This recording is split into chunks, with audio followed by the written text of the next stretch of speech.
आमदार रोहित पवार हे शरद पवारांच्या राष्ट्रवादीचे नगर जिल्ह्यातील एकमेव आमदार आहेत। कधी काळी हाच नगर जिल्हा शरद पवारांचा बालेकिल्ला समजला जात होता, परंतु आता याच बालेकिल्ल्याचे एक एक करून सगळेच बुरुज ढासळत चालले आहेत। नाही म्हणता फक्त रोहित पवार हा एकमेव बुरुज सध्या शिल्लक आहे, परंतु तो बुरुजही गेल्या विधानसभा निवडणुकीत अगदी थोडक्यात बचावला।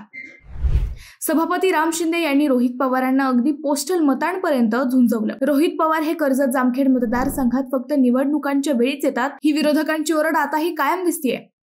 आमसभा घेतानाचे आपल्या मतदारसंघातले व्हिडिओ रोहित पवारांच्या यंत्रणेने परफेक्ट व्हायरल केले, ते गाजलेही। परंतु रोहित दादांची आक्रमक स्टाईल या व्हिडिओमुळे चर्चेत आली। आता ही स्टाईल चर्चेत आली की आणली गेली हा संशोधनाचा विषय आहे। मात्र रोहित पवार अचानक असे आक्रमक का झाले हेही पाहणे महत्त्वाचे आहे। नेमकं काय आहे हा संपूर्ण विषय, त्याबद्दलचा आमचा हा स्पेशल रिपोर्ट। नमस्कार, मी अद्वैता आणि आपण पाहत आहात अहिल्यानगर लाईव्ह 24, नगरी राजकारणाचं परफेक्ट अनालिसिस। गेल्या विधानसभा निवडणुकीत आमदार रोहित पवार हे थोडक्यात निवडून आले। भाजप व मित्रपक्षांनी कर्जत जामखेडमध्ये चांगला जोर लावला, रोहित पवारांची परफेक्ट कोंडी करण्याचा प्रयत्न केला, परंतु शेवटच्या क्षणी काठावर रोहित पवार विजयी झाले। रोहित पवारांच्या माध्यमातून शरद पवारांचं अहिल्यानगर जिल्ह्यातील खातं उघडलं। एकेकाळी 12 पैकी 6 आमदार असणाऱ्या शरद पवारांचा नगर जिल्ह्यातील जलवा उसरला हे या निकालानं स्पष्ट केलं।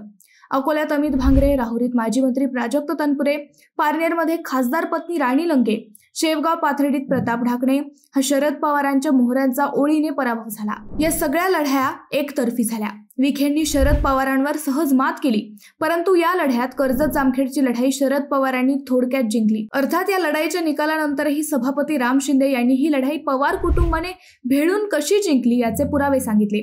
अजित पवारांनी या मतदारसंघात जाणून बुजून सभा घेणं टाळलं असा आरोप राम शिंदे यांनी केला।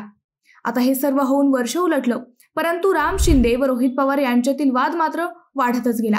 पराभूत झाल्यानंतरही राम शिंदे यांना भाजपने ताकद दिली। राम शिंदे यांना भाजपने सभापती पद दिलं, त्यामुळे कर्जत जामखेड तालुक्यात विद्यमान आमदार असूनही रोहित पवारांपेक्षा राम शिंदेंची चर्चा झाली। राम शिंदे यांच्या लोकप्रियतेचा टेम्पो भाजपने कायम ठेवला। विधानसभा निवडणुकीनंतर राम शिंदे यांनीही आपल्या मतदारसंघाचे लक्ष कायम ठेवलं। कर्जत नगरपंचायतीचं सत्तांतर, कार्यकर्त्यांचे पक्षप्रवेश, विकास कामे हे सगळं भाजपच्या बाजूने असूनही सुरूच राहिलं। आता येत्या 2-3 महिन्यात स्थानिक स्वराज्य संस्था निवडणुका होत आहेत, त्यापूर्वी सगळेच पक्ष लोकात मिसळताना दिसत आहेत। राज्याचं राजकारण ऐन पावसाळ्यात तापले। कर्जत जामखेडमध्येही सध्या आजी माजी आमदारांमध्ये चांगलंच युद्ध रंगले। आमदार रोहित पवारांनी नुकतीच कर्जतमध्ये आमसभा घेतली, त्यानंतर गेल्या शनिवारी जामखेडमध्येही विभागीय अधिकाऱ्यांची संयुक्त आमसभा घेतली। या दोन्ही आमसभांचे व्हिडिओ सोशल मीडियावर व्हायरल करण्यात आले। आता हे सगळं व्हायरल झाले की करण्यात आले हा संशोधनाचा विषय आहे। मात्र या दोन्ही आमसभात आमदार रोहित पवारांच्या दिसलेल्या देहबोलीची मात्र चर्चा झाली। या आमसभेत नागरिकांनी मांडलेल्या प्रश्नांवर आमदार रोहित दादा आक्रमक दिसले। अधिकाऱ्यांची त्यांनी आपल्या स्टाईलने झाडाझडती घेतली। जामखेडमध्ये तर एका अधिकाऱ्याला थेट तुम्ही गोट्या खेळताय का असा प्रश्नही विचारला। नेमकं काय झालं तो व्हिडिओ एकदा आपण पाहू। करून दिला असता का तुम्ही? कन्सल्टंटचे 2 तुम्ही काम करून दिलं असतं का? तुम्ही काम करून दिलं असतं का? आपण तसं खराब काम करून देत नाही। तुम्ही तुमचं काम करून बदल्या करून जाता। पुढच्या येणाऱ्या 30 ते 35 वर्ष इथं परत ड्रेनेज लाईन होणार नाही। तुमचं आहे का ह्याच्यावर सुपरवायझर कोणी? हा, सुपरवायझर आहे। दाखवा ना कुठे मग। आता तुम्ही कधीचा फोटो घालते ते चेंबर एकदा आपण जाऊन दोघं पाहू, सकाळी या आपण दोघं जाऊन पाहू तुमचं जे अडचण आहे। आतापर्यंत काय गोट्या खेळत होता का? अरे हे फोटो काय बावळट लोक आहेत का? नाही नाही सर, ही काय वेडी लोक आहेत का? खिशात काढ, हात काढा रे, लय शहाणा काम करतोय तू इथं। मिजाज खोर तू बनू नको, तुला सांगतोय। या लोकांनी दाखवलेलं काम हे आमच्याकडे आलेले हे खराब क्वालिटीचं झाले।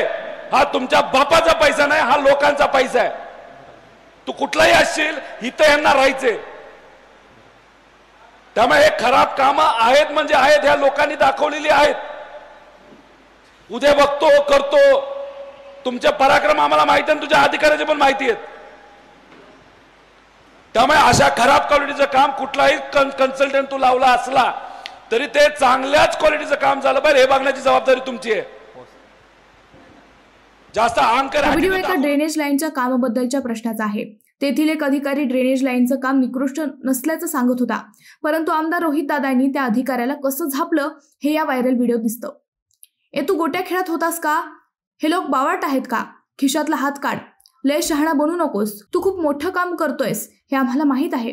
मिजाज दाखवू नकोस, तुझे व तुझ्या अधिकाऱ्यांचे प्रताप आम्हाला माहीत आहे, असं म्हणत रोहित पवार या अधिकाऱ्यावर रागावताना दिसत आहेत. हा झाला व्हायरल व्हिडिओचा एक भाग. आता याच व्हिडिओचा दुसरा अँगलने विचार करू. कर्जत जामखेडमध्ये सध्या पावसाने हाहाकार माजवला आहे. पावसाचा जोर व त्याने केलेले नुकसान हे प्रचंड आहे. याच पावसामुळे विंचरणा नदीवरील काम सुरू असलेला पूलही वाहून गेलाय. अर्थात हा पूल राम शिंदे यांच्या निधीतून होता असं सांगितलं गेलं, परंतु याच घटनेचं भांडवल करत कर्जत जामखेड तालुक्यातील विकास कामे ही बोगस सुरू आहेत असा आरोप पवारांच्या यंत्रणेकडून सुरू झाला. अधिकाऱ्याला झापणं हा याच मुद्द्याचा एक भाग झाला. काम चांगलं व्हावं ही सगळ्यांचीच अपेक्षा असते, परंतु त्यामुळे सगळीच कामे निकृष्ट आहेत असं म्हणता येत नाही. पावसाचा जोर एवढा आहे की कर्जत जामखेड मधीलच नाही तर राज्यातील इतर अनेक कामांचा बोजवारा उडलाय. शेती वाहून गेलीये, बंधारे फुटलेत, रस्ते होत्याचे नव्हते झालेत. परंतु याच प्रकारामुळे सध्या सत्ताधारी व विरोधकांमध्ये ट्विटरवर रंगलंय. रोहित पवार, सुषमा अंधारे, अंजली दमानिया असे सगळेच दखलपात्र नेते सध्या एकमेकांवर आरोप करताना दिसत आहेत. काम चांगलं व्हावं ही सर्वांचीच अपेक्षा आहे, परंतु महाराष्ट्रातील या ओल्या दुष्काळात सध्या एकमेकांवर आरोप करण्यापेक्षा आहे त्या परिस्थितीतून शेतकऱ्यांना व नागरिकांना बाहेर काढणं जास्त महत्वाचं आहे असं काहींचं म्हणणं आहे. आमदार रोहित पवार आक्रमक झालेत हे चांगलं आहे, परंतु असं सर्वांसमोर अधिकाऱ्याला झापणं योग्य आहे का हा प्रश्न आता विचारला जात आहे. असुरक्षित वाटेल अशा वातावरणात अधिकारी चांगलं काम करू शकत नाहीत हेही सत्य आहे. मित्रांनो, या विषयावर तुम्हाला काय वाटतं हे आम्हाला कमेंट करून नक्की कळवा. शिवाय व्हिडिओ आवडला असेल तर चॅनलला सबस्क्राईब करून व्हिडिओला लाईक करायला विसरू नका. पुन्हा भेटू नव्या विषयावर. तोपर्यंत धन्यवाद.